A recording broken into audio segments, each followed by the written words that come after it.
Overall जो MSME है, या हम अपने पंजाब की बात करें तो एक्सपेक्टेशंस थी कि जीएसटी पे कुछ बात होएगा, या कुछ और सहूलतें दी जाएंगी। गवर्नमेंट ने किया कुछ नहीं है, एकदम नॉर्मल सा बजट दिया है इलेक्शनों के चलते हुए।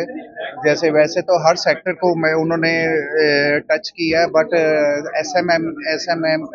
एमएसएमई को भी उन्होंने बिल्कुल भी टच नहीं की है। कोई एक्सपोर्ट के लिए टैक्स रिबेट नहीं है, कुछ भी नहीं किया इन्होंने। और हाँ, मिडिल क्लास के लिए हाउसिंग बनाएंगे, ये सब बातें हैं। अदरवाइज बजट में मुझे तो कुछ नजर नहीं आ रहा। एक इंटरिम बजट था। उम्मीद तो हर बजट में बहुत होती है। हम अब इतने मेच्योर तो हैं कि इंटरिम बजट में थोड़ी उम्मीद को भी न्यूट्रलाइज रखें। काफ़ी पुरानी जो स्कीम्स चल रही हैं या बजटिंग में मॉड्यूल्स हैं, उसकी डिस्कशन हुई, वेरवा दिया मैडम सीतारमन ने। और कुछ नई चीज़ें मोस्टली इंक्लाइंड जो हैं, जो विमेन एम्पावरमेंट, रूरल डेवलपमेंट के ऊपर उन्होंने कुछ नई चीज़ें बताई हैं। सोलर एनर्जी पे एक स्कीम आई है। ओवरऑल जो एमएसएमई है, या हम अपने पंजाब की बात करें तो एक्सपेक्टेशंस थी कि जीएसटी पे कुछ बात होएगा, या कुछ और सहूलतें दी जाएंगी, या इंपोर्ट ड्यूटी पे कोई बात होएगी, स्पेशली चाइना। वो नहीं हुआ, ब्लैंड था, न्यूट्रल था वहाँ पे। तो I would say mix emotion रहेंगी।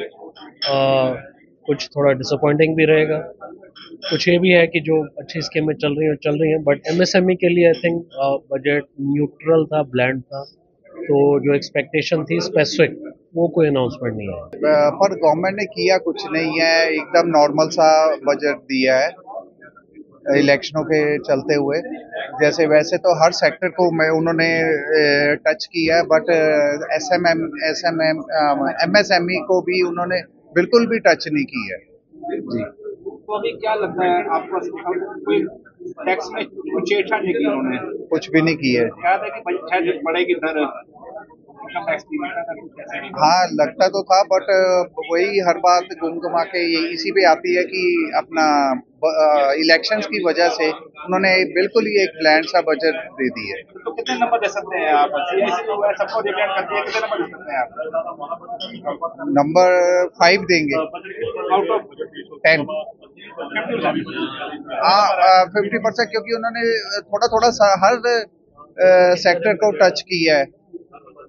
बट पता नहीं क्यों एमएसएमई को बिल्कुल ही नहीं टच किया है। इंपोर्ट ड्यूटी लगानी चाहिए थी जो चाइना पे, उसको बिल्कुल ही नहीं उन्होंने कहा, और कुछ भी नहीं की है। इसमें एमएसएमई के लिए तो बिल्कुल ही फ्लैट है, कुछ भी नहीं है। मेन इन्होंने जो प्रेशर दिया है वो वुमेन पे और रूरल एंटरप्रेन्योर पे दिया है। और कुछ इन्होंने कहा 2 करोड़ जो हाउसेज बनाने हैं इन्होंने नेक्स्ट 5 ईयर्स में, और सब मेडिकल कॉलेज बनाने हैं। ये सब मतलब इन्होंने प्रोजेक्शन दिया है, कोई सॉलिड काम तो नहीं है इसके अंदर बजट में। जैसे लुधियाना साइकिल और हौजी के लिए जाना जाता है, तो लगता है साइकिल और हौजी इंडस्ट्री को कुछ उम्मीद रखी हो तो? ये तो उम्मीद, एक देखिए, साइकिल है, हौजरी है, सब समाज के लिए माइक्रो यूनिट्स है। तो एमएसएमई के लिए तो मैंने पहले बोल दिया बिल्कुल फ्लैट है, इसमें कुछ भी नहीं है। मोर ओवर कोई इन्होंने स्लैब चेंज नहीं की है इम्पोर्ट की, या कोई जीएसटी पे के आइटम में बहुत ज्यादा अप्रूव नहीं किया। कोई एक्सपोर्ट के लिए टैक्स रिबेट नहीं है, कुछ भी नहीं किया इन्होंने। और हाँ, मिडिल क्लास के लिए हाउसिंग बनाएंगे, ये सब बातें हैं। अदरवाइज बजट में मुझे तो कुछ नजर नहीं आ रहा। आप लोग इम्पोर्ट ड्यूटी पे, आप इम्पोर्ट ड्यूटी लगाने पे जोर देते रहे हैं कि हमें बाई विदेशों से माल आता है, हमें घाटा पड़ता है, तो उसको लेकर क्या? हाँ, वो देखो जी, जो हमारे समाज के यूनिट्स में या हमारे मैन्युफैक्चरिंग यूनिट में जो रॉ मटेरियल लगते हैं, उसमें अगर कुछ इम्पोर्ट ड्यूटी घट जाए, या एमएसएमई को और किसी किस्म की अपग्रेडेशन के लिए या कोई टैक्स बेनिफिट कुछ भी दिया जा सकता है। लेकिन एनी हाउ अभी तो ये अंतरिम बजट है, और इसमें तो हमें तो कुछ भी नजर नहीं आया, एमएसएमई के लिए तो कुछ भी नजर नहीं आया है। लगता है कि कुछ जैसे कि उम्मीदें हैं, कुछ स्कीम है?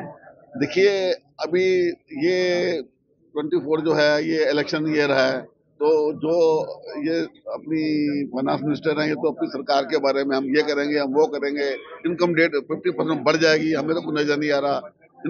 ये इसका जो वो है 7.1% हो जाएगा, वो क्या बोलते हैं, जीडीपी हो जाएगा। मेरे हिसाब से 3-4% को 5-6% प्रोजेक्ट कर रहे हैं, इसमें भी झूठ ही है। बाकी देखो क्या होगा, अभी तो कुछ नहीं कह सकते।